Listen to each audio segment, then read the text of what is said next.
El marido de mi hija le derramó agua hirviendo en el brazo. Las ampollas se formaron al instante en su delicada piel, mientras mi nieto gritaba de terror. Cuando por fin pudo visitarme 3 semanas después, vi las cicatrices y mi sangre hirvió como el agua que él usó para marcarla. Esa misma noche hice una sola llamada. A la mañana siguiente, el marido me telefoneó rogando perdón. Pero ya era demasiado tarde. Pero antes de continuar, asegúrate de estar suscrito al canal y escribe en los comentarios ¿desde dónde nos estás viendo? Nos encanta saber hasta dónde llegan nuestras historias.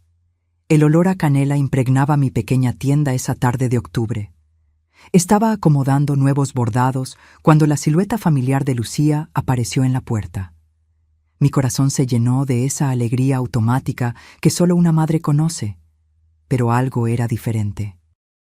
Llevaba una blusa de manga larga a pesar del calor, y su rostro, antes luminoso como el sol, parecía una vela a punto de apagarse. «Mamá», dijo suavemente, forzando una sonrisa. Lucía siempre fue mi luz, mi esperanza en forma humana. Desde pequeña, sus sueños eran tan grandes como el cielo. Quería estudiar, viajar, conocer el mundo más allá de las montañas que rodeaban nuestra ciudad. Y lo logró. Se graduó como maestra, se casó con Ramón, un ingeniero civil de familia influyente, y tuvieron a Mateo, mi precioso nieto de 7 años. Dejé el bordado a un lado y la abracé, sintiendo su cuerpo tensarse bajo mi contacto. Algo andaba mal, muy mal.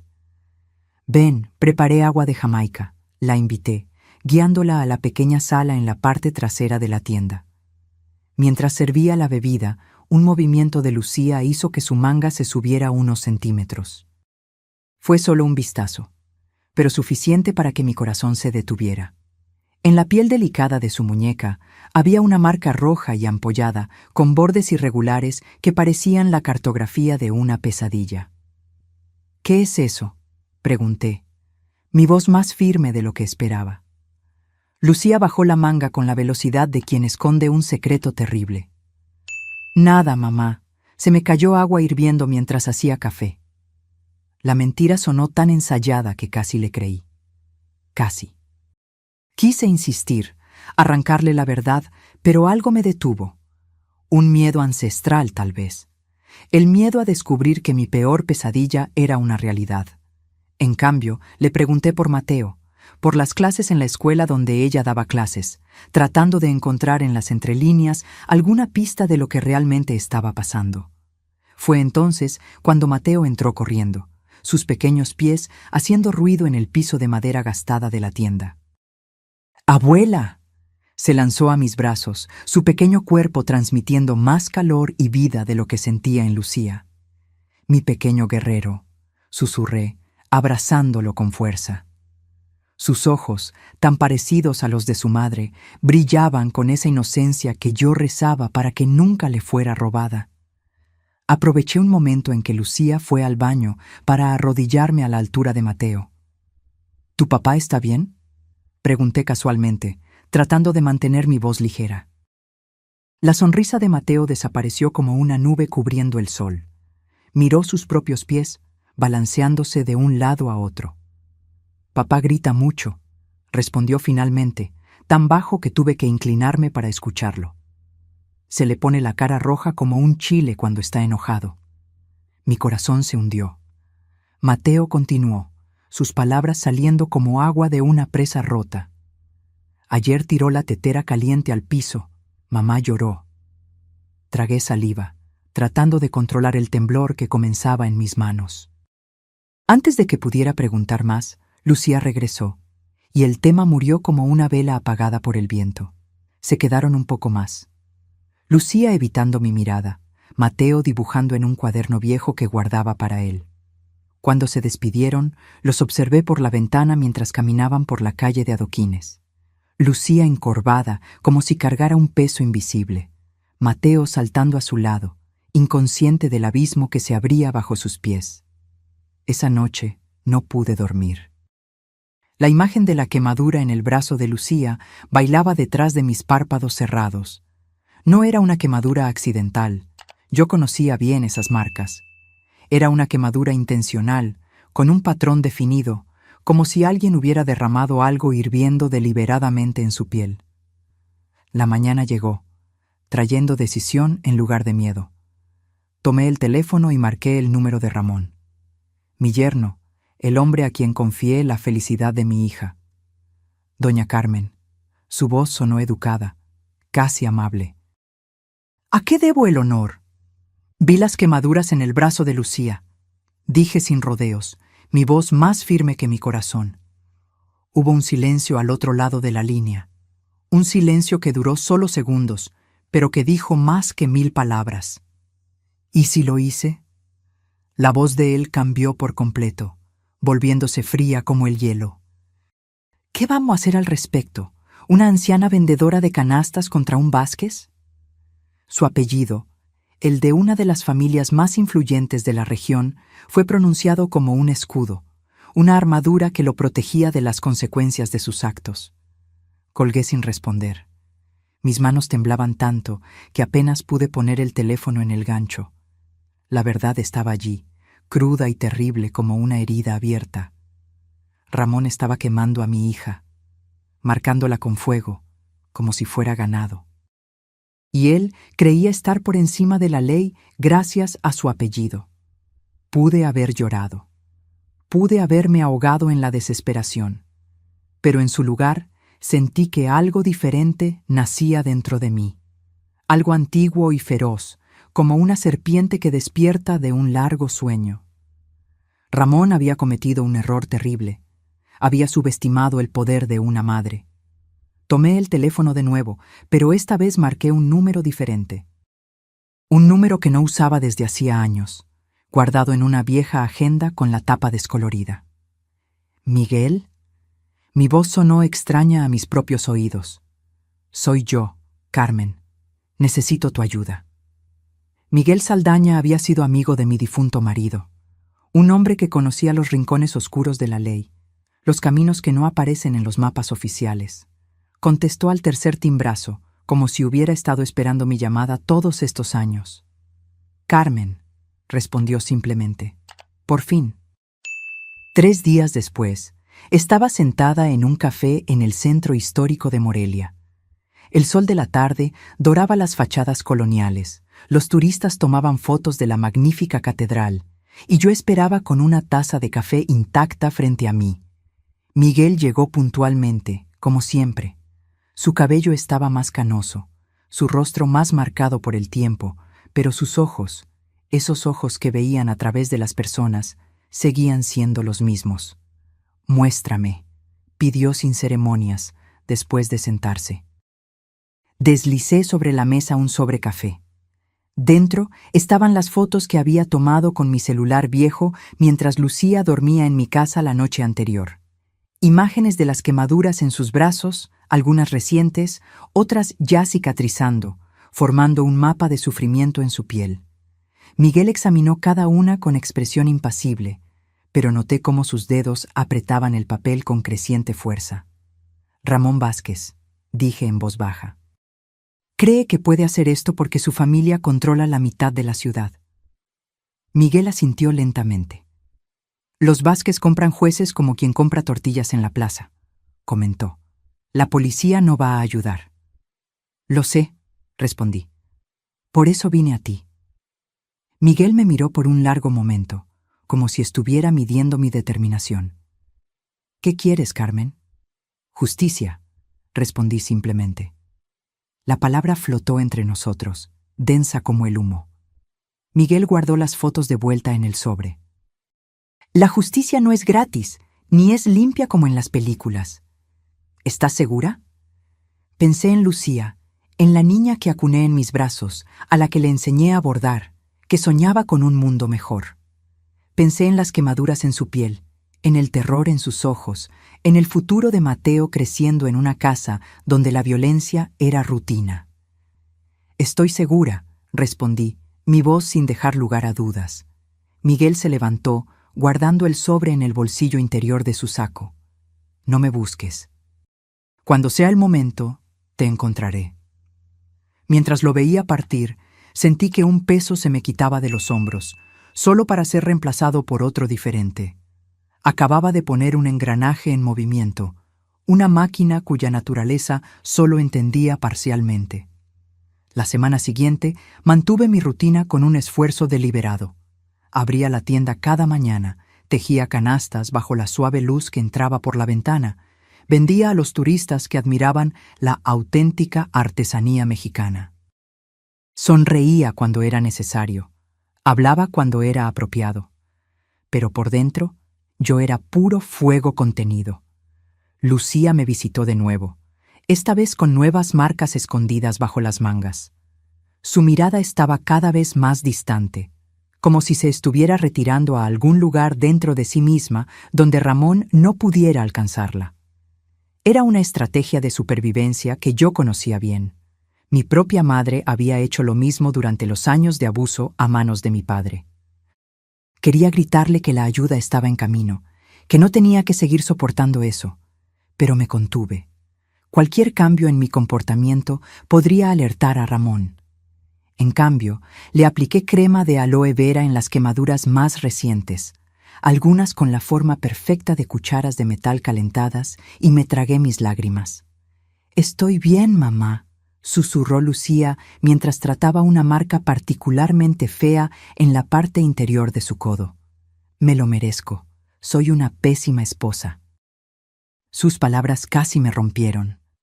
Era la voz de él hablando a través de ella, las mentiras que él plantaba en su mente mientras le quemaba el cuerpo. Me mordí la lengua hasta sentir el sabor metálico de la sangre. No era el momento de contradecirla. Eso solo la haría alejarse. Era el momento de esperar. 2 semanas después de mi conversación con Miguel, noté un coche negro estacionado en la esquina opuesta a mi tienda. Se quedó allí todo el día, el conductor invisible detrás de los vidrios oscuros. Al día siguiente, el mismo coche apareció de nuevo, y al siguiente. En ningún momento vi a alguien entrar o salir de él, pero sabía que estaba siendo observada. Extrañamente, esa presencia silenciosa me calmaba. Significaba que Miguel no había olvidado mi petición, que los engranajes estaban girando. Fue el miércoles que Ramón apareció en mi tienda. Entró como si el lugar le perteneciera, su traje caro y su reloj de oro formando un contraste impactante con las paredes desgastadas y las humildes canastas. «Suegra», saludó con una sonrisa que no llegaba a sus ojos. «Qué lugar pintoresco». Seguí tejiendo la canasta que tenía en las manos, como si su presencia no fuera más molesta que una mosca en la pared. «Ramón», respondí simplemente. Dio la vuelta a la tienda, tocando las artesanías con desdén. «Sabe, he notado que Lucía está muy apegada a usted últimamente. Visitas frecuentes, llamadas largas». Mantuve mis ojos en mi trabajo.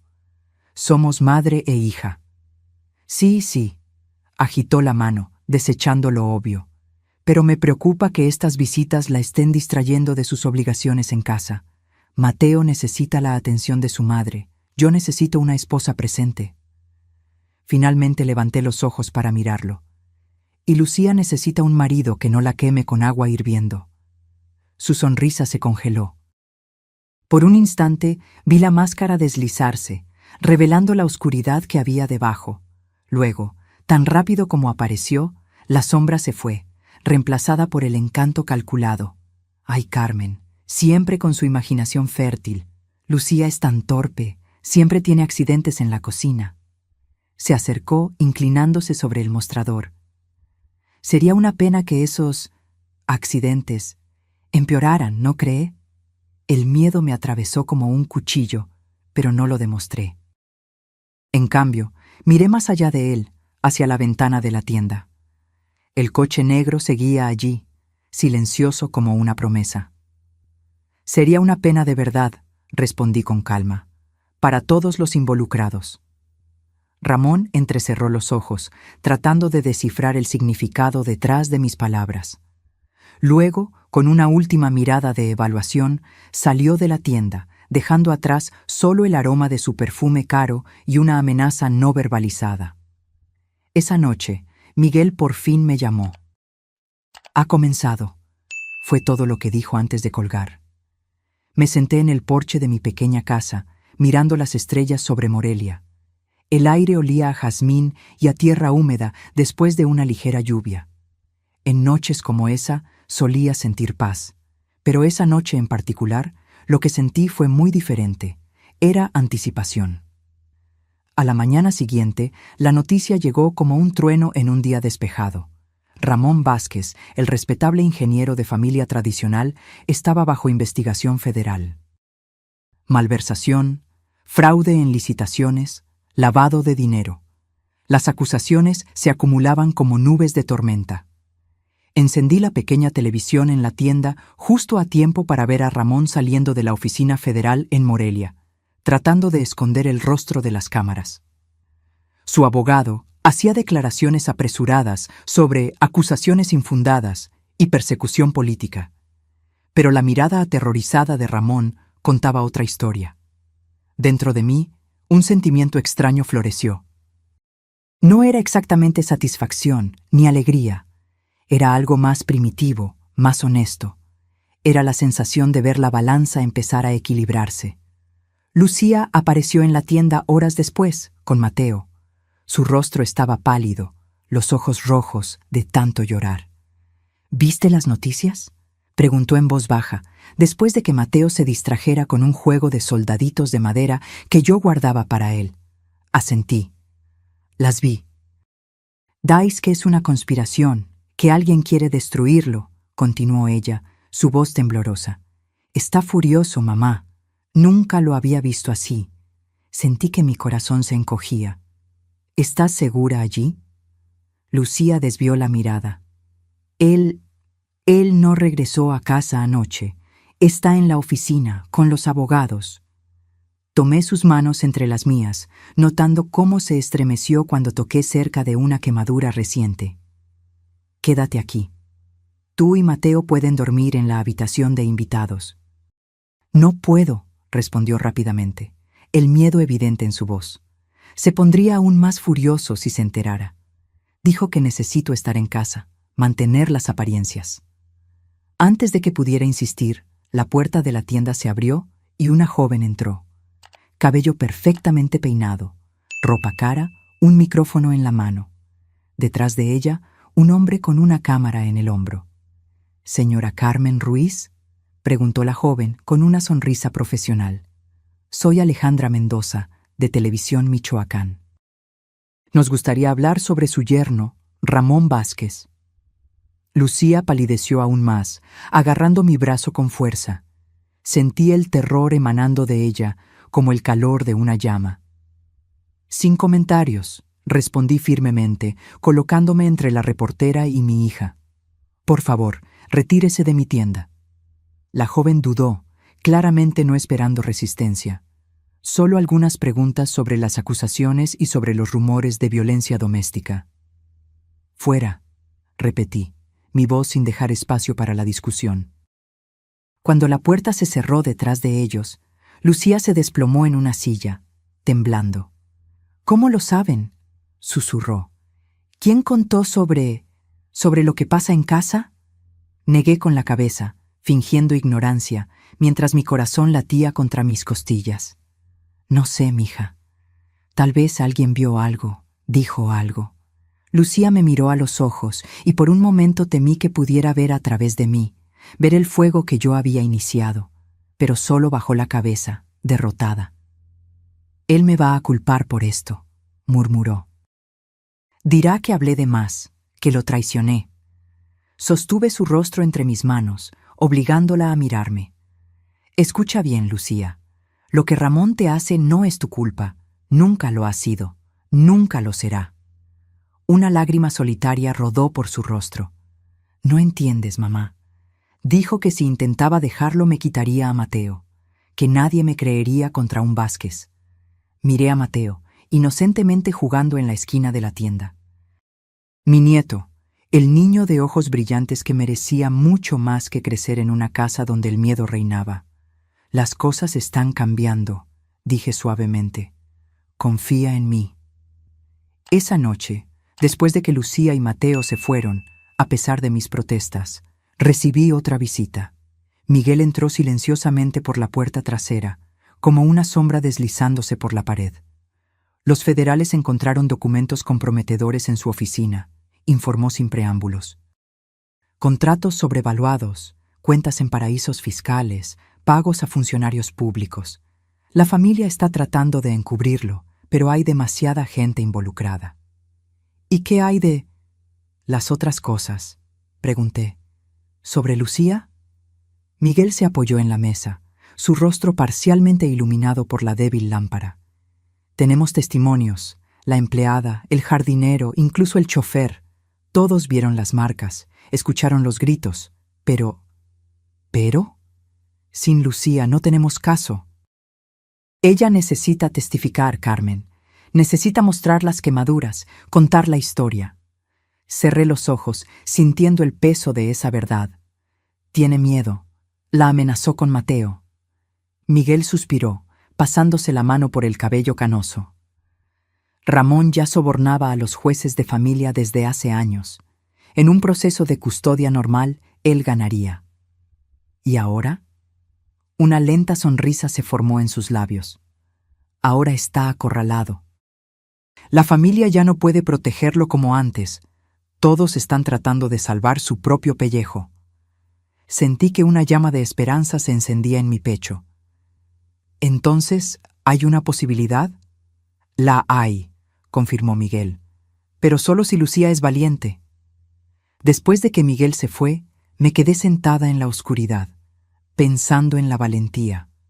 No la valentía de las películas, grandiosa y espectacular, sino la valentía silenciosa que las mujeres como yo y Lucía necesitábamos cada día. La valentía de despertar y enfrentar otro día. La valentía de proteger a los que amamos, incluso cuando nuestro propio mundo se está desmoronando. A la mañana siguiente fui a la casa de Lucía, una mansión imponente en el barrio más exclusivo de Morelia, con paredes altas y un jardín meticulosamente cuidado. Un monumento a la riqueza de los Vázquez y para mi hija, una prisión dorada. La empleada me recibió con ojos asustados, susurrando que el señor estaba en casa y de mal humor. Ignoré su advertencia y me dirigí directamente a la sala de estar, donde encontré a Ramón al teléfono, el rostro rojo de ira. «No me importa lo que cueste», le gritaba al aparato. «Compra al maldito juez, compra al fiscal, compra a quien sea necesario». Cuando me vio, sus ojos se entrecerraron peligrosamente. «Te llamo luego», murmuró al teléfono antes de colgar. «¿Qué hace aquí, suegra?»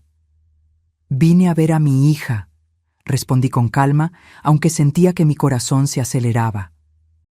«Lucía está indispuesta», respondió secamente. «Vuelva otro día». Me mantuve firme. «¿Dónde está Ramón?» Algo en mi voz debió sonar diferente, porque me estudió con renovada atención. «¿Por qué la prisa, Carmen? ¿Por qué ahora?» Se acercó, su perfume caro invadiendo mi espacio. Curioso cómo todas estas acusaciones surgieron de repente, ¿no? Casi como si alguien estuviera coordinando todo. No retrocedí. «¿Dónde está mi hija?» Una sonrisa cruel se formó en sus labios. «¿Quiere verla? Está bien». Me condujo escaleras arriba hasta el dormitorio principal. Abrió la puerta con un gesto teatral, revelando a Lucía sentada en el borde de la cama, encogida como un pájaro herido. Levantó la vista cuando entramos, y el terror en su mirada me heló la sangre. «Mira quién vino a visitarte, querida», anunció Ramón con falsa cordialidad. «Tu madre está preocupada por ti». Lucía intentó sonreír, pero sus labios temblaban demasiado. «Estoy bien, mamá, solo un poco cansada». Fue entonces que lo noté. Llevaba una blusa de manga corta, y sus brazos, antes marcados por quemaduras, estaban limpios, perfectamente limpios. ¿Lo ve? Ramón sonrió triunfante. «Está muy bien. Todos esos rumores, tan absurdos, ¿no, querida?» Lucía asintió mecánicamente, aún sin encontrar mi mirada. «¿Dónde está Mateo?», pregunté, sintiendo que mi estómago se hundía. «Con mi madre», respondió Ramón de inmediato. Le encanta pasar tiempo con su nieto. Lo entendí todo en ese momento. Ramón había escondido la evidencia, probablemente obligando a Lucía a usar algún maquillaje especial para cubrir las quemaduras, y estaba usando a Mateo como rehén emocional. Lucía jamás hablaría mientras su hijo estuviera bajo el control de la familia Vázquez.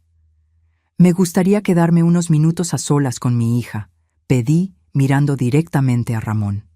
Él dudó, claramente sin querer dejarnos solas, pero preocupado por las apariencias. 5 minutos, concedió finalmente. Tengo llamadas importantes que hacer. Cuando la puerta se cerró detrás de él, corrí hacia Lucía, tomando sus manos entre las mías. ¿Qué te hizo?, susurré con urgencia. ¿Dónde están las marcas? Lucía miró la puerta, aterrorizada, antes de responder en una voz casi inaudible. Maquillaje a prueba de agua. Si me lo quito o le cuento a alguien, dijo que nunca volveré a ver a Mateo. Mi corazón se partió en 1000 pedazos. Mija, no puedes seguir así. Él te va a matar un día. Prefiero morir a perder a mi hijo, respondió con una determinación que me asustó. En ese momento entendí que había subestimado tanto el amor de una madre, el de Lucía por Mateo, como la crueldad de Ramón. Él había encontrado el arma perfecta, el amor maternal, transformado en grilletes. Miré el reloj. Nuestro tiempo se estaba acabando. Escucha, susurré rápidamente. Las cosas van a cambiar. Confía en mí. Solo resiste un poco más. Antes de que Lucía pudiera responder, la puerta se abrió de nuevo. Ramón entró, su falsa sonrisa de vuelta en su lugar. El tiempo se acabó, señoras. Estoy seguro de que pueden continuar esta conversación en otra ocasión. Salí de la mansión con el corazón pesado y la mente hirviendo. En el portón noté el coche negro estacionado discretamente al otro lado de la calle. Una pequeña chispa de esperanza se encendió dentro de mí. La guerra aún no estaba perdida. Los días siguientes trajeron una avalancha de noticias. La investigación sobre Ramón se expandía como un incendio fuera de control, engullendo a otros miembros de la familia Vázquez, a funcionarios públicos, incluso a un juez federal. Documentos confidenciales se filtraban a la prensa, fotos de encuentros clandestinos aparecían en los periódicos, grabaciones de conversaciones comprometedoras circulaban en las redes sociales. Era como ver un imperio desmoronarse ladrillo a ladrillo. Mantuve mi rutina, abriendo la tienda cada mañana, tejiendo canastas por la tarde, cerrando al atardecer. Respondía con educado desinterés cuando los clientes mencionaban el escándalo Vázquez, como lo había bautizado la prensa. Pero cada nueva revelación era un pequeño triunfo para mí, una piedra removida de la prisión de Lucía. Miguel aparecía ocasionalmente, siempre discreto, siempre con nueva información. La matriarca de la familia está tratando de distanciarse, me contó en una de esas visitas. Ramón está cada vez más aislado. ¿Y Mateo?, pregunté, porque mi nieto seguía siendo la pieza central de este terrible juego de ajedrez. Todavía con su abuela paterna, respondió Miguel con un suspiro. Pero hay movimiento. Ella se da cuenta de que el barco se está hundiendo. Una semana después de mi visita a la mansión, Lucía apareció en la tienda. Estaba pálida, más delgada, pero había algo diferente en sus ojos, una chispa que no veía desde hacía mucho tiempo. «Mamá», llamó suavemente después de que el último cliente se fue. «Necesito mostrarte algo». Levantó lentamente la manga de su blusa, revelando las quemaduras, ya no escondidas por maquillaje, sino visibles en toda su horrible realidad. Algunas ya cicatrizando, otras aún recientes, todas contando la historia de años de abuso sistemático. «¿Por qué ahora?», pregunté, sintiendo tanto alivio como miedo. «Doña Pilar trajo a Mateo a verme ayer», explicó, refiriéndose a su suegra. «Estaba diferente. Dijo que la familia está preocupada por el comportamiento impulsivo de Ramón». Lucía soltó una risa amarga. Después de todos estos años, ahora están preocupados. Sostuve sus manos. ¿Qué significa eso? Significa que se están alejando de él, mamá. El barco se está hundiendo y las ratas están saltando. Sus ojos se encontraron con los míos, determinados. Estoy lista para hablar. Esa misma tarde, Miguel trajo a una fiscal federal a mi tienda. Diana Ortiz era una mujer de unos 40 años, con ojos incisivos que no se le escapaba nada y una postura que transmitía autoridad sin esfuerzo. Escuchó el testimonio de Lucía en silencio, tomando notas ocasionales, su rostro permaneciendo profesional, pero vi cómo sus ojos se suavizaban cuando mi hija mostraba las cicatrices más severas. ¿Cuánto tiempo lleva pasando esto?, preguntó Diana, su voz controlada. Comenzó sutilmente, respondió Lucía, su voz más firme de lo que esperaba. Primero fueron insultos, luego empujones. La primera quemadura fue hace 2 años, cuando derramé café en su periódico sin querer. Él calentó una cuchara en la estufa y la presionó contra mi muñeca, diciendo que necesitaba aprender a ser más cuidadosa. Diana asintió, documentando cada palabra. ¿Y la más reciente? Lucía bajó el cuello de su blusa, revelando una marca rojiza en la clavícula. Hace 3 días, agua hirviendo. Dijo que no había preparado el té a la temperatura correcta. Vi a Diana tragar saliva, su profesionalismo momentáneamente perturbado. Señora Vázquez, necesitaremos un examen médico completo para documentar todas las lesiones. También necesitaremos testimonios anteriores, alguien que haya presenciado el abuso o visto las marcas antes. Yo las vi, dije de inmediato, muchas veces. La empleada también, añadió Lucía. Y el chofer. A Ramón no le importaba quién estuviera viendo cuando sucedía. Arrogancia, comentó Miguel desde su rincón. Típico. Creía que estaba por encima de la ley. Diana cerró su cuaderno de notas. Tenemos pruebas suficientes para una orden de arresto por el delito de violencia doméstica. Con eso y las acusaciones financieras, no saldrá pronto. ¿Y Mateo?, preguntó Lucía, el miedo regresando a su voz. Mi hijo. Con la evidencia que tenemos, conseguiremos una orden de custodia temporal para usted, aseguró Diana. Su familia puede intentar luchar, pero en las circunstancias actuales... No lucharán, interrumpió Miguel, con una leve sonrisa en los labios. Los Vázquez son ratas que dejan el barco que se hunde. Nadie va a arriesgar su propio cuello para ayudar a Ramón ahora. Esa noche, después de que todos se fueron, Lucía se sentó conmigo en el porche de mi pequeña casa. Mateo dormía adentro, exhausto después de un día de exámenes médicos y testimonios. ¿Cómo lo hiciste, mamá?, preguntó suavemente.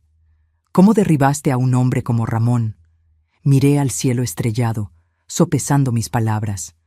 No hice nada más de lo que cualquier madre haría, respondí finalmente. Protegí lo que es mío. Lucía me estudió por un largo momento.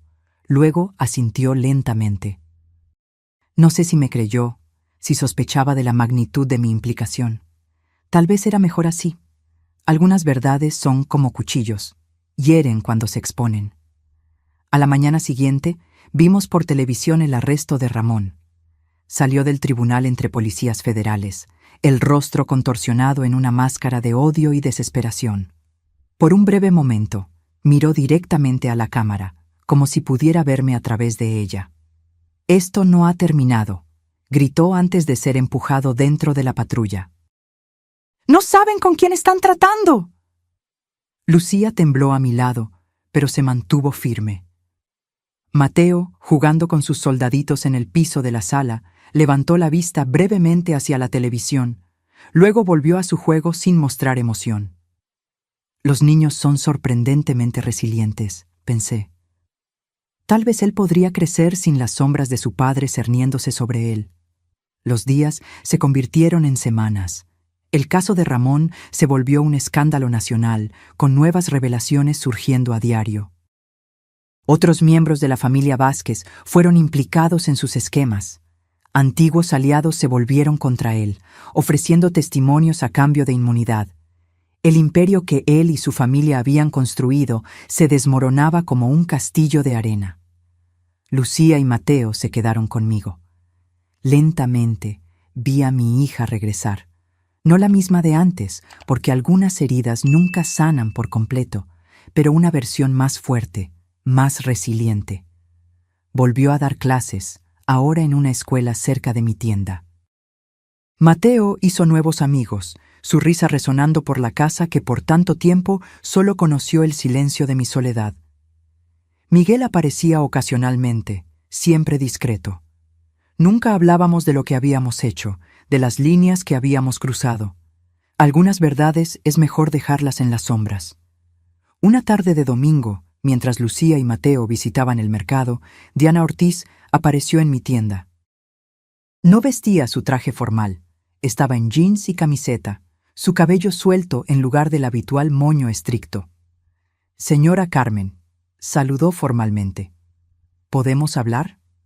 Le ofrecí café, que aceptó con una sonrisa. Nos sentamos en la pequeña sala trasera, el aroma a canela y café llenando el aire. «El juicio de Ramón comienza en 2 semanas», informó. «Con la evidencia que tenemos, enfrentará una pena severa, tanto por los crímenes financieros como por la violencia doméstica». Asentí, esperando. Había algo más en su visita, podía sentirlo.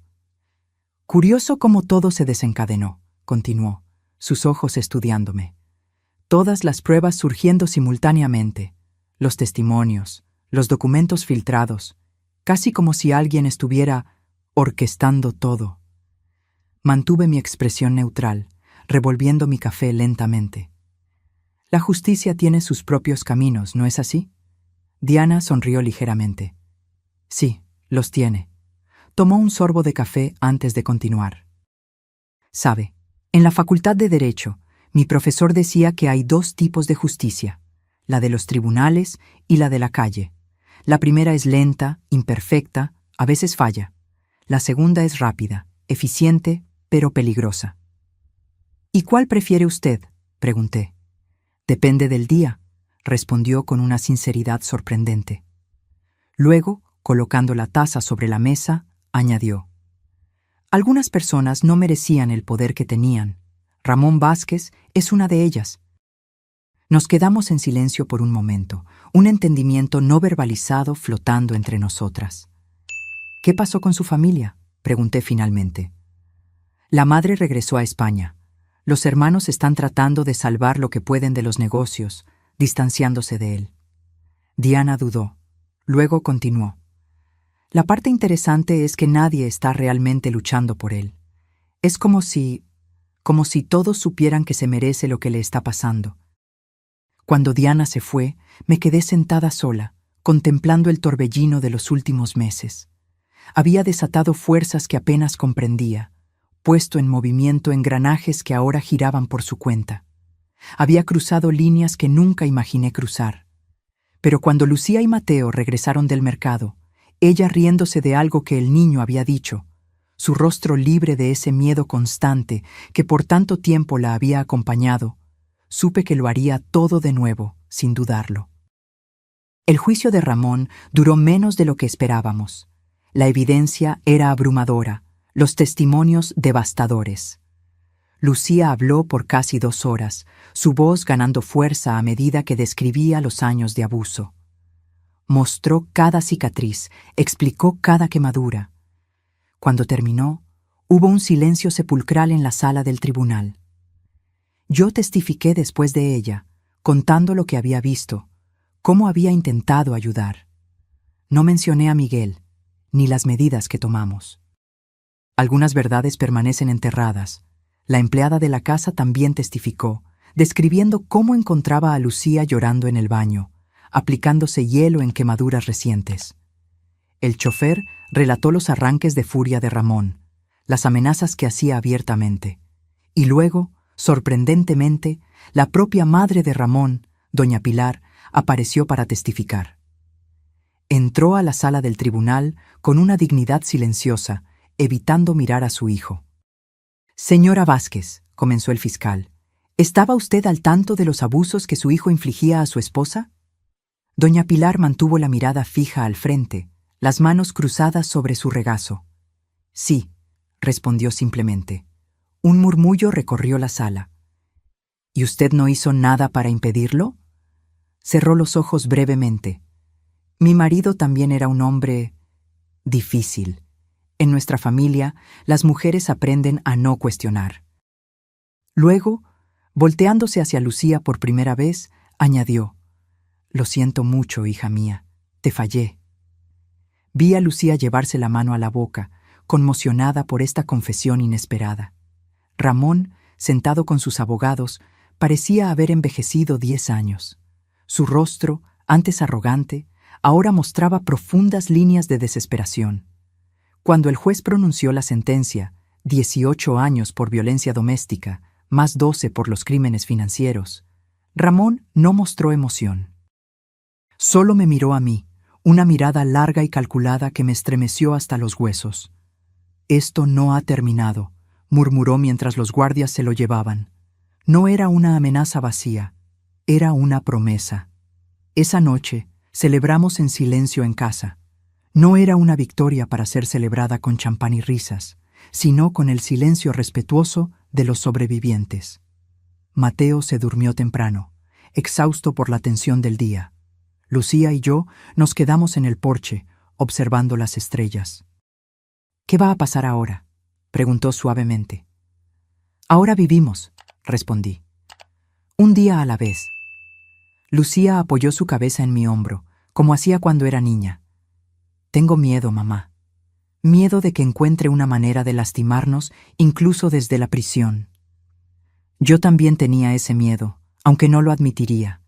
La familia Vázquez podía estar debilitada, pero aún tenía conexiones, dinero, influencia. Y Ramón tenía tiempo, mucho tiempo para planear, para cultivar su odio, para soñar con la venganza. No dejaré que las lastime de nuevo, prometí, sabiendo que era una promesa que tal vez no podría cumplir. Nunca más. 3 meses después del juicio, la vida había encontrado un nuevo ritmo. Lucía daba clases a tiempo completo, Mateo se adaptaba bien a la nueva escuela y yo seguía con mi tienda de artesanías. Raramente hablábamos de Ramón o de lo que habíamos pasado. Era como si intentáramos borrar ese capítulo de nuestras vidas. Entonces, un miércoles común, Miguel apareció en la tienda. Su rostro estaba más grave de lo habitual, los ojos sombríos. Hubo un intento de fuga, informó sin preámbulos. Ramón y otros 2 prisioneros. Los guardias los interceptaron a tiempo. Sentí que mi corazón se detenía por un instante. ¿Estaba viniendo para acá? ¿Para nosotros? Miguel asintió lentamente. Encontraron mapas, notas. Había planeado todo cuidadosamente. ¿Qué hacemos ahora?, pregunté, mis manos temblando ligeramente. Fue transferido a una prisión de máxima seguridad en otro estado, respondió Miguel. Pero eso no significa que estemos a salvo. Aún tiene contactos, gente que le debe favores. Esa noche no pude dormir. Me quedé en el porche hasta el amanecer, observando las sombras, imaginando asesinos en cada ruido de la noche. La venganza de Ramón se cernía sobre nosotras como una tormenta distante, pero inevitable. Fue Lucía quien propuso la solución, una semana después. «Vámonos», dijo durante el desayuno. «Dejar Morelia, empezar de nuevo en otro lugar». La miré sorprendida. «¿Abandonar todo? ¿La tienda, tu escuela, los amigos de Mateo?» Lucía asintió, sus ojos mostrando una determinación que me recordó dolorosamente a mí misma. «Es la única manera de ser realmente libres de él, mamá. Mientras estemos aquí, siempre seremos las víctimas de Ramón Vázquez, la familia que derribó a los poderosos Vázquez. En otro lugar, podemos ser solo nosotros mismos». Consideré sus palabras, sintiendo el peso de la decisión. Morelia era mi hogar desde hacía más de 4 décadas. Mi marido estaba enterrado aquí. Mis recuerdos, buenos y malos, estaban impregnados en estas calles de adoquines, en estas paredes coloniales. Pero luego miré a Mateo, dibujando tranquilamente en la mesa de la cocina, y a las cicatrices en los brazos de Lucía, marcas que nunca desaparecerían por completo. ¿Qué era un lugar comparado con su seguridad? ¿A dónde iríamos?, pregunté finalmente. Lucía sonrió, la primera sonrisa verdaderamente libre que vi en su rostro en años. Estaba pensando en Mérida, clima cálido, cerca de la playa, buenas escuelas para Mateo, y lejos, muy lejos de aquí. Miguel nos ayudó con los preparativos. Nuevos documentos, una casa modesta en un barrio tranquilo de Mérida, transferencias bancarias discretas.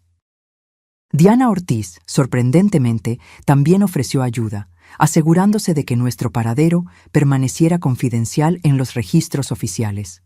Le vendí la tienda a una joven artesana, una chica amable con ojos brillantes y manos hábiles que me recordaba a mí misma hace décadas. Empaqué solo lo esencial: algunas prendas, fotografías familiares, los instrumentos de tejido que heredé de mi madre. La víspera de nuestra partida, hice una última visita al cementerio. Me arrodillé ante la tumba simple de mi marido, trazando las letras desgastadas de su nombre. «Nos vamos, amor», susurré a la piedra fría. «Protegí a nuestra hija, como tú lo habrías hecho. Pero ahora necesitamos un nuevo comienzo». Sentí lágrimas calientes rodando por mis mejillas. No hubo respuesta, solo el suave susurro de las hojas en los árboles de arriba. Pero de alguna manera, sentí paz. Sentí que él lo entendería. Dejamos Morelia antes del amanecer, en un coche alquilado con vidrios oscuros. Miguel nos acompañó hasta el aeropuerto, su rostro impasible como siempre. «Salvaste nuestras vidas», le dije antes de que abordáramos. «Nunca lo olvidaré».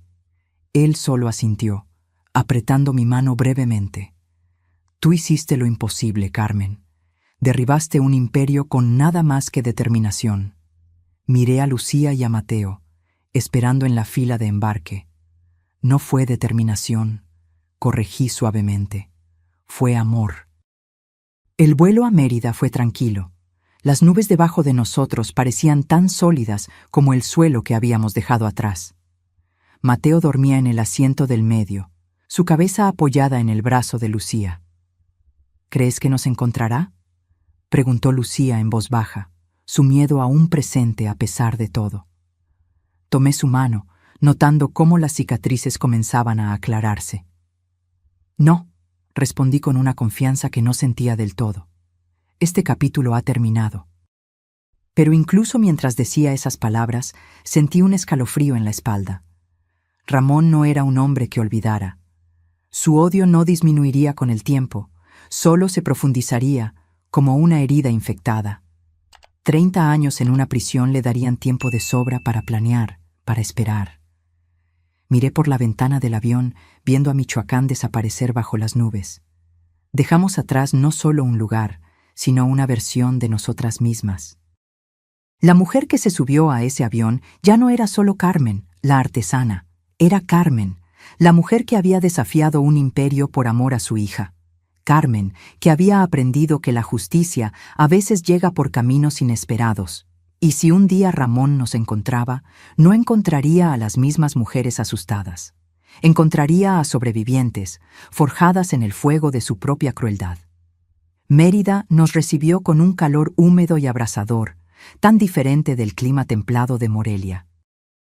Nuestra casa estaba en un barrio colorido, las fachadas pintadas en tonos vibrantes de azul, rosa y amarillo. Las calles eran arboladas, la gente sonreía, el aire cargado con el aroma de flores tropicales y comida callejera. Lucía encontró trabajo en una escuela bilingüe, donde su experiencia y educación fueron valoradas. Mateo se adaptó con la facilidad típica de los niños, pronto haciendo amigos entre los vecinos. Y yo empecé de nuevo. Monté un pequeño taller en la parte trasera de la casa, donde continué tejiendo canastas y bordando servilletas. Al principio, solo vendía a vecinos y amigos de Lucía. Luego, una tienda en el centro turístico comenzó a comprar mis piezas con regularidad. Pronto, los turistas americanos y europeos descubrieron mi trabajo, encantados con lo que llamaban auténtica artesanía yucateca, aunque mis diseños todavía llevaban la influencia de Michoacán. Los meses se convirtieron en años. Las cicatrices de Lucía se aclararon hasta convertirse en solo líneas pálidas en su piel bronceada por el sol de Yucatán. Mateo creció, convirtiéndose en un adolescente alto y pensativo, con talento para el dibujo. Nuestras vidas encontraron un ritmo, una paz que jamás imaginé posible después de todo lo que habíamos pasado. Ocasionalmente, noticias de Morelia llegaban a nosotras. Miguel llamaba de vez en cuando, siempre de números diferentes, siempre con conversaciones breves y codificadas. Diana Ortiz nos enviaba tarjetas de Navidad con mensajes genéricos, pero que nos reafirmaban que estábamos a salvo, olvidadas. Ramón permanecía en la prisión, su imperio desmantelado, su familia dispersa. La justicia había prevalecido, o eso pensábamos. Fue un jueves común cuando nuestra paz se vio alterada. Yo estaba en el porche, tejiendo un nuevo diseño en una canasta, cuando noté el coche, negro, vidrios oscuros, estacionado al otro lado de la calle. Podría ser una coincidencia. Mérida estaba llena de turistas ricos con coches de alquiler. Pero algo en la manera en que permanecía allí, inmóvil, despertó un escalofrío de memoria. Observé el coche durante toda la tarde. No se movió. Nadie entró ni salió. Cuando Lucía llegó del trabajo, con Mateo justo detrás cargando su mochila de la escuela, le mencioné casualmente sobre el vehículo. Ella se congeló, siguiendo mi mirada. «¿Cuánto tiempo lleva ahí?», preguntó, su voz baja para que Mateo no escuchara. «Desde el mediodía, por lo menos». Lucía respiró hondo, forzando una sonrisa. «Probablemente no es nada. Turistas, tal vez». Pero esa noche revisó las cerraduras 3 veces antes de dormir. Yo me quedé despierta hasta tarde, sentada cerca de la ventana delantera, observando. El coche todavía estaba allí cuando finalmente sucumbí al sueño. A la mañana siguiente había desaparecido. Sentí un alivio momentáneo, seguido de una ola de paranoia. ¿A dónde había ido? ¿Por qué? ¿Quién nos estaba observando? Llamé a Miguel ese mismo día, usando el número de emergencia que él nos había dado años atrás. ¿Un coche negro?, repitió, su voz tensa incluso a través de la conexión telefónica precaria. ¿Estás segura? Absolutamente, respondí, sintiendo que el miedo familiar regresaba. Es él, ¿verdad? Ramón encontró una manera. Miguel se quedó en silencio por un momento. Todavía está en prisión, dijo finalmente. Revisamos regularmente, pero... ¿Pero? Su madre, doña Pilar, falleció hace 2 meses. En el testamento le dejó todo a un sobrino, Alfonso Vázquez, un primo de Ramón que siempre le fue leal. Sentí que mi sangre se helaba. ¿Y él podría estar buscándonos? Es posible, admitió Miguel.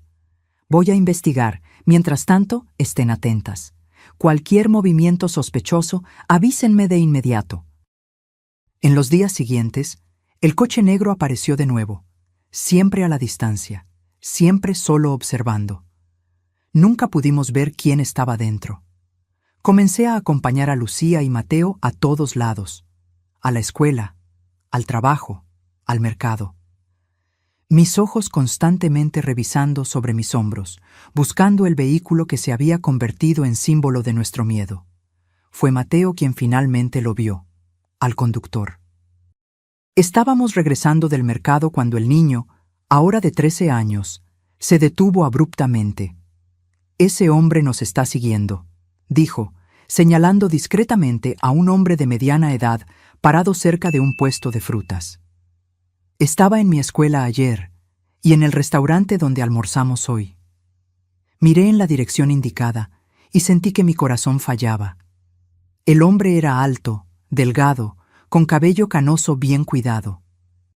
Llevaba ropa cara, gafas oscuras y tenía algo familiar en su porte, la misma arrogancia que Ramón llevaba, la misma manera de posicionarse como si el mundo le perteneciera. «Vámonos a casa», susurré, tirando de Mateo y Lucía. «Ahora». Esa noche tomamos una decisión. No podíamos seguir huyendo para siempre, viviendo con miedo, mirando sobre nuestros hombros. Si Alfonso Vázquez nos había encontrado, otros también podrían. La sombra de Ramón nos seguiría eternamente, a menos que lo enfrentemos, concluyó Lucía, su voz sorprendentemente firme. De una vez por todas. Miguel llegó 2 días después, trayendo consigo a Diana Ortiz.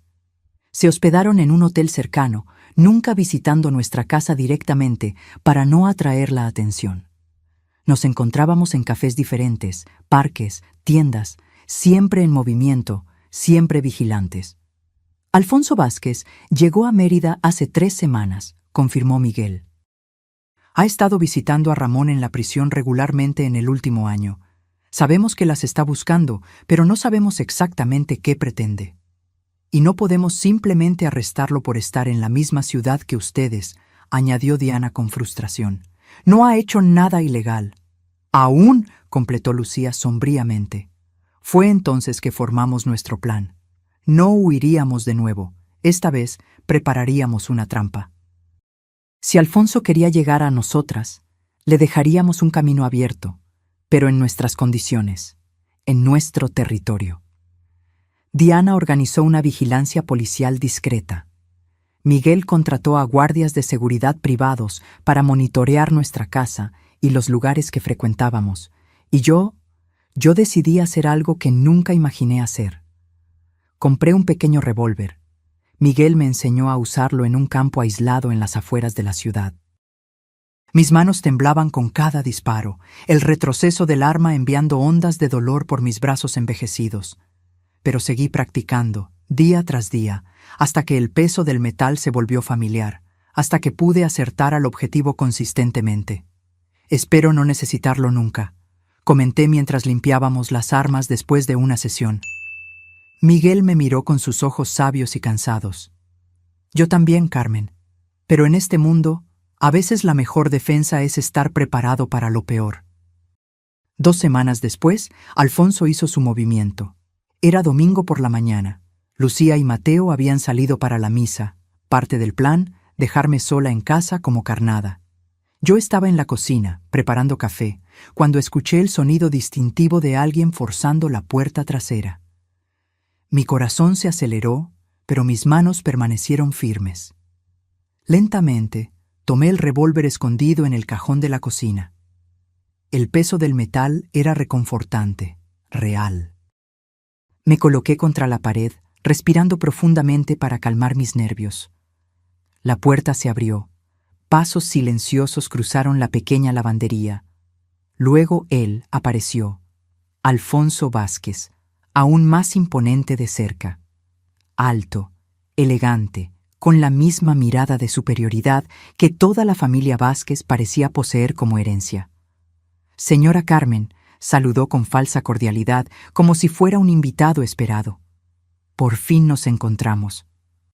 Mantuve el arma apuntada hacia él, mi voz más tranquila de lo que esperaba. ¿Qué quieres, Alfonso? Él sonrió, una sonrisa que no llegaba a sus ojos. Solo conversar. Ramón le manda saludos. Su primo está en la prisión donde pertenece, respondí, y es allí donde se quedará por los próximos 30 años. Alfonso caminó casualmente por la cocina, examinando los portarretratos en la pared como si estuviera en un museo. ¿Sabe lo que Ramón me dijo? Que usted es la verdadera arquitecta de su caída. No Lucía, no los fiscales, usted. Se volteó hacia mí, sus ojos fríos. Una simple vendedora de artesanías que derribó el imperio Vázquez. ¿Qué quieres? Repetí, mi dedo firme en el gatillo. Justicia, respondió simplemente. Ojo por ojo.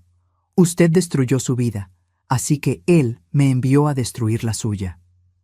Fue en ese momento que noté el brillo metálico en su mano. Un cuchillo, largo y afilado. Mi corazón se aceleró, pero mantuve la compostura.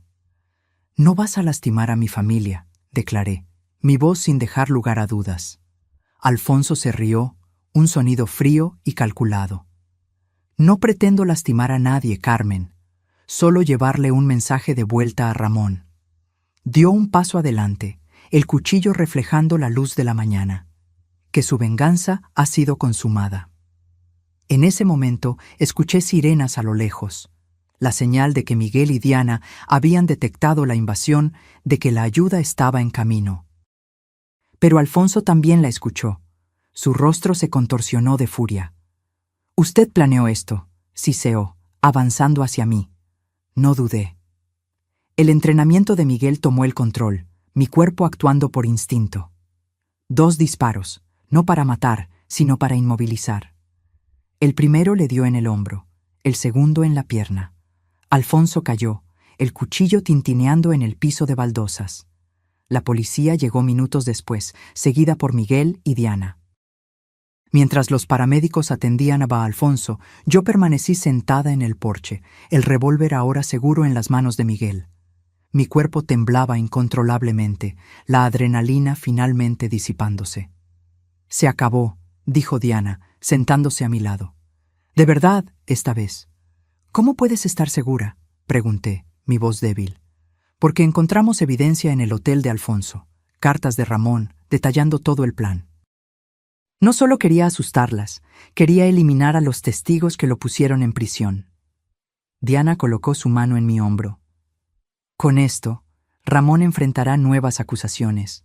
Conspiración para asesinato. Su sentencia será extendida, probablemente para el resto de su vida». Cuando Lucía y Mateo regresaron, encontraron la casa rodeada de patrullas policiales y una ambulancia. Lucía corrió hacia mí, el pánico en sus ojos. «Estoy bien», aseguré, abrazándola con fuerza. «Todos estamos bien ahora». Esa noche, después de que todos se fueron, la policía, los paramédicos, Miguel y Diana, me senté en el porche con Lucía y Mateo. El cielo de Mérida estaba despejado, salpicado de estrellas que parecían infinitamente más brillantes después de todo lo que habíamos pasado. «Pudiste haber muerto hoy», dijo Lucía suavemente, sosteniendo mi mano. Sus cicatrices se rozaron contra mi piel arrugada, marcas de batallas diferentes, pero ambas testigos de nuestra supervivencia. «Pero no morí», respondí simplemente, «y ahora él nunca más nos alcanzará». Mateo, que se había mantenido inusualmente callado desde que regresó a casa y descubrió lo que había sucedido, finalmente habló. «¿Le disparaste, abuela? ¿De verdad?» Miré a mi nieto, ahora casi un hombre, pero aún con esa inocencia en la mirada que tanto había luchado por preservar. «Sí», respondí honestamente. «Para proteger a nuestra familia». Él asintió lentamente, absorbiendo esta nueva verdad sobre su abuela de 60 y tantos años. No solo una tejedora de canastas, sino una mujer capaz de enfrentar el mal cuando era necesario. «Eres valiente», dijo finalmente. Sonreí, acariciando su cabello como lo hacía cuando era pequeño. «No, mijo. Solo una madre, solo una abuela». En los días que siguieron, nuestra historia fue brevemente noticia. Primero a nivel local, luego nacionalmente cuando se estableció la conexión con el caso Vázquez. Periodistas aparecieron en nuestra puerta, queriendo detalles, queriendo transformar nuestro dolor en titulares. Rechazamos todas las entrevistas, todos los invitados a programas de televisión. Nuestra historia era nuestra, no un espectáculo para el consumo público. Diana se aseguró de que los procesos legales fueran discretos. Alfonso fue acusado de intento de homicidio, posesión ilegal de arma y conspiración. Las cartas encontradas en su habitación de hotel sirvieron como evidencia no solo contra él, sino también contra Ramón, quien recibió nuevas acusaciones de conspiración para asesinato directamente desde su celda en la prisión. «Nunca más verá la luz del día como un hombre libre», me aseguró Miguel en su última visita antes de regresar a Morelia. «Ahora puedes descansar, Carmen». Descansar. Una palabra tan simple, pero que llevaba el peso de años de vigilancia, de miedo, de mirar constantemente sobre los hombros. ¿Podría ser verdad? ¿Que finalmente éramos libres?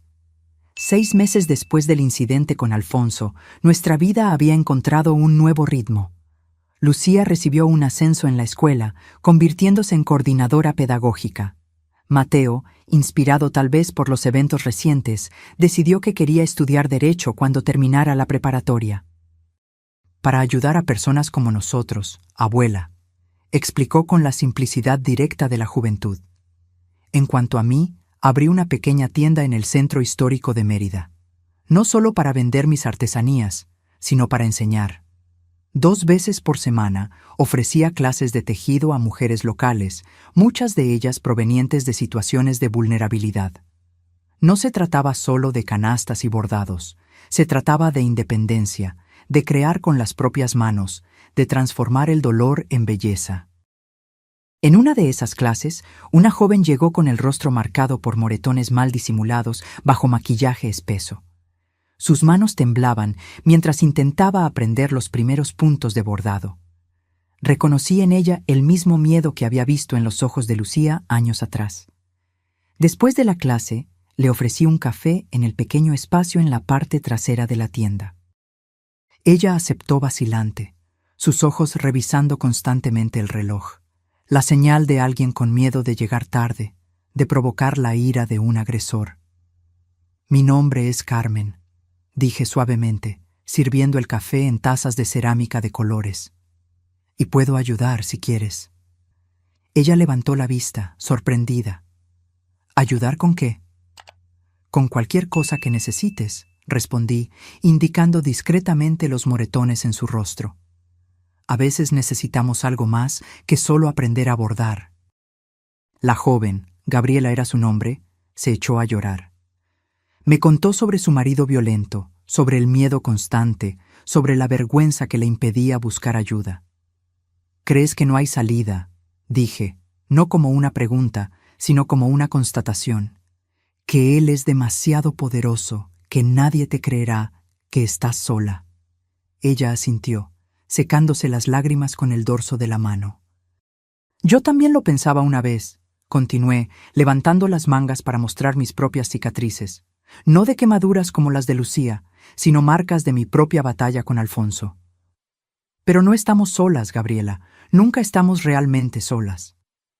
Esa misma tarde, llamé a Diana, quien ahora trabajaba en una organización de defensa de los derechos de las mujeres. Al día siguiente, Gabriela tenía un lugar seguro para quedarse, asesoramiento legal y el primer destello de esperanza en años. Así nació el Santuario de las Tejedoras. No oficialmente, no como una organización formal, sino como una red silenciosa de mujeres ayudando a otras mujeres. Mi tienda se convirtió en más que un negocio. Se convirtió en un refugio, un lugar donde las mujeres marcadas por la violencia podían encontrar no solo seguridad momentánea, sino un camino hacia la libertad. Lucía se unió a mí en este trabajo, ofreciendo asesoramiento psicológico después de completar un curso de especialización.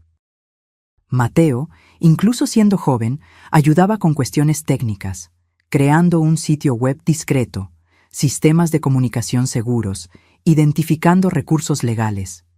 Miguel y Diana seguían siendo aliados distantes, pero presentes cuando era necesario. Un ciclo se había cerrado. El dolor que habíamos vivido se había transformado en propósito, en sanación no solo para nosotras, sino para otras. En una noche particularmente calurosa, 3 años después del incidente con Alfonso, Lucía y yo estábamos sentadas en el porche, observando el cielo. Mateo estaba dentro de la casa, estudiando para los exámenes finales de la preparatoria. ¿Alguna vez te imaginaste cómo habría sido nuestra vida si nunca me hubiera casado con Ramón?, preguntó Lucía suavemente. Consideré la pregunta, balanceándome suavemente en la vieja mecedora. Más tranquila, sin duda, menos dolor, menos cicatrices. Pero también sin Mateo, añadió, sin el santuario, sin todas las mujeres a las que ayudamos. Miré a mi hija. Ya no la joven asustada de años atrás, sino una mujer fuerte, segura, con propósito. Las cicatrices en sus brazos se habían aclarado hasta casi desaparecer, aunque ambas sabíamos que permanecerían para siempre, invisibles excepto bajo la luz correcta. No elegimos las heridas que recibimos, respondí finalmente. Pero podemos elegir qué hacemos con ellas después. Lucía asintió, reposando la cabeza en mi hombro como hacía cuando era niña. ¿Sabes lo que pienso a veces, mamá? que tal vez la verdadera justicia no fue cuando lo arrestaron o cuando le disparamos a Alfonso. ¿No? No, la verdadera justicia es esto: estar aquí, viviendo bien, ayudando a otras, transformando lo que él quería que fuera nuestra destrucción en fuerza para otras mujeres. Sus palabras tocaron algo profundo en mí. Durante tantos años pensé en la justicia como un castigo. Ramón en la prisión, Alfonso neutralizado. Pero Lucía tenía razón. La verdadera justicia era más profunda, más duradera. Era la transformación del dolor en propósito, del miedo en valentía, del silencio en voz. Esa noche, cuando finalmente me retiré, me detuve frente al espejo de la habitación. El rostro que me miraba era el de una mujer de casi 70 años. Cabello completamente canoso, líneas profundas alrededor de los ojos y la boca, manos nudillos de décadas tejiendo canastas. Pero también el rostro de una guerrera, de una sobreviviente, de una mujer que había enfrentado lo peor que la vida podía ofrecer y había emergido entera. Ya no solo Carmen, la artesana, ahora Carmen, la protectora, Carmen, la justiciera. El revólver que había usado contra Alfonso permanecía guardado en una caja de madera en el fondo del armario. No lo había tocado en años y esperaba no necesitarlo nunca más. Pero su presencia era un recordatorio de que la justicia a veces requiere más que leyes y tribunales, de que el amor de una madre puede ser la fuerza más poderosa y peligrosa que existe. A la mañana siguiente recibí una llamada de Diana. Ramón está muerto, informó sin preámbulos. Suicidio en la prisión, aparentemente. Sentí una ola de emociones complejas, no alegría, no exactamente alivio, tal vez solo la sensación de un círculo que finalmente se cerraba. ¿Cómo?, pregunté simplemente. Se ahorcó con las sábanas, dejó una carta. Diana dudó. La mencionó a usted, Carmen. Dijo que usted ganó. Después de colgar, me quedé un largo tiempo sentada en el patio, observando a los colibríes en las flores de hibisco. La noticia de la muerte de Ramón debería haber traído un alivio completo, un cierre. Pero en su lugar, solo sentí una quietud reflexiva, como el silencio después de una tormenta devastadora. No se lo conté de inmediato a Lucía. Dejé que tuviera un día más de paz sin pensar en Ramón. Esa noche, cuando finalmente compartí la noticia, su reacción fue similar a la mía. No alegría, no tristeza, solo aceptación silenciosa. Es extraño, comentó mientras preparábamos la cena juntas. Una parte de mí siempre lo imaginó vivo, planeando, esperando, como si fuera inmortal. Hombres como él parecen más grandes que la vida, respondí, cortando vegetales con movimientos precisos. Especialmente cuando nos lastiman, les damos poder sobre nosotros, en nuestras mentes. ¿Y ahora? Me detuve mirando a mi hija. Ahora es solo un hombre que vivió mal y murió solo, nada más. 2 semanas después, recibí un paquete por correo. Sin remitente, solo mi nombre y dirección en una caligrafía desconocida. Dentro, encontré solo 2 artículos. Una copia de la carta de suicidio de Ramón y una fotografía antigua de Lucía, Mateo y yo, tomada en Morelia años antes de nuestra huida. La carta era breve, escrita en una caligrafía nerviosa e irregular. Carmen, usted ganó. Me quitó todo. Mi libertad, mi familia, mi nombre. No me queda nada que perder. Pero sepa esto, incluso en la muerte, no la dejaré en paz. El miedo vivirá con usted, el miedo de que nunca estará realmente segura, de que mi sombra siempre la seguirá. Ramón Vázquez. Miré fijamente esas palabras de odio, la fotografía que de alguna manera había obtenido, su último intento de alcanzarnos, de asustarnos, incluso desde la tumba. Entonces hice algo que me sorprendió a mí misma. Me reí, una risa verdadera, liberadora. Porque finalmente entendí. Ramón nunca había comprendido el verdadero poder que poseíamos. Él pensaba que el miedo era nuestra debilidad, cuando en realidad se había convertido en nuestra fuerza. Quemé la carta y la foto en el patio, observando las llamas consumir las últimas palabras de un hombre que una vez pensó que era intocable. Mientras el humo subía hacia el cielo azul de Yucatán, sentí que los últimos vestigios de miedo se disipaban. Esa noche abrí la caja donde guardaba el revólver. Lo examiné una última vez, sintiendo su peso, recordando el momento en que había cumplido su propósito. Luego lo desarmé metódicamente, como Miguel me había enseñado, separando cada pieza. Al día siguiente, llevé las piezas a diferentes lugares de la ciudad, desechándolas una a una. Ya no necesitaría esa arma. La batalla había terminado. El santuario de las tejedoras siguió creciendo. Más mujeres venían, aprendían, sanaban, seguían adelante. Algunas regresaban para ayudar a otras, creando una cadena de fuerza y solidaridad que se expandía más allá de Mérida, más allá de Yucatán. Lucía finalmente conoció a Carlos, un profesor de literatura en la misma escuela donde trabajaba. Un hombre amable, paciente, que comprendía su pasado sin permitir que definiera su futuro juntos. Mateo lo aceptó lenta, cautelosamente, pero con el tiempo se desarrolló un afecto genuino entre ellos. En cuanto a mí, encontré una paz que nunca imaginé posible. No era la paz de la inocencia. Esa se había quemado junto con el brazo de mi hija años atrás. Era la paz de los sobrevivientes, de los guerreros que regresan de la batalla, marcados pero victoriosos. En mi cumpleaños número 70, Lucía y Mateo organizaron una pequeña celebración en el patio de nuestra casa. Invitamos a las mujeres del santuario. Miguel y Diana vinieron de lejos para la ocasión, e incluso Carlos preparó un pastel especial. Mientras observaba a esas personas reunidas, algunas aún con marcas visibles de sus propios infiernos personales, otras con cicatrices invisibles pero igualmente profundas, sentí una gratitud abrumadora. «Un brindis», anunció Lucía levantando su copa. «Por mi madre, Carmen, quien me enseñó que la justicia a veces llega por caminos inesperados y que el amor puede ser la fuerza más revolucionaria que existe».